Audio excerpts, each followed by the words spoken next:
What's up, guys? Don't mind me. I'm just chilling in front of a GameStop. I love my video wall so much. This is the greatest thing of all time. So here's the deal. GameStop came to us and they're like, yo, do you guys want to make videos that are going to be shown in all the GameStops all across America? And we're like, yeah, that'd be pretty cool. But then me and Greg put a lot of work into it, so we were like, hey, we might as well put it on the channel so everyone else can see it. But I don't want that to stop you from going out to GameStops and, filming us and then tweeting at us and stuff, because man, that's just the type of people that we are. But anyways, hope you enjoyed this stuff. I know it's a little bit different than what we normally do here on Kind of Funny Games, but hopefully you enjoy it.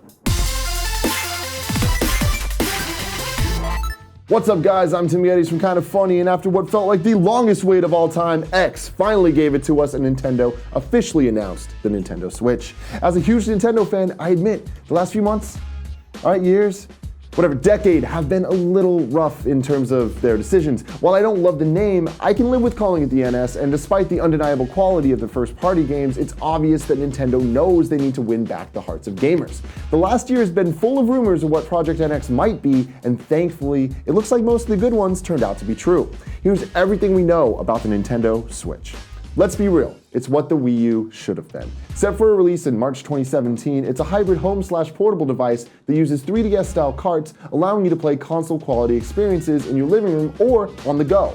And unlike the Wii U were limited to staying about 20 feet from the system before it lost signal, the mobile device is the system, allowing you to play outside, in a car, on a plane, or even at a party. Whatever, do you. And while the Wii U reveal focused on families, the Switch announcement video doesn't have a child in sight. Definitely a good sign.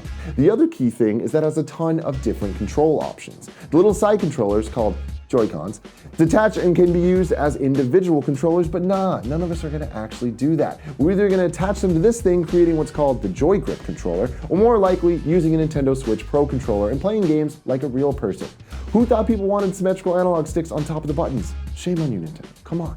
At least you're trying to fix it. But honestly, the most important thing is games, and Nintendo is killing it in that regard. In addition to the definitive version of The Legend of Zelda Breath of the Wild, new versions of Mario Kart 8 and Splatoon show that many amazing Wii U games will be getting much-deserved second lives, hopefully hinting at an extended catalog of enhanced ports of titles like Super Smash Bros. And Captain Toad to pad out the Switch's catalog. Whether or not you're a sports fan, the sales of the NBA 2K franchise are undeniable, and speaking of mainstream popularity, it's kind of nuts to see Skyrim running on a Nintendo platform. But again, as a Nintendo fan, there's nothing better than seeing a proper new entry in the 3D Mario franchise, seemingly in the style of Super Mario 64. But what does it mean for the 3DS and Wii U?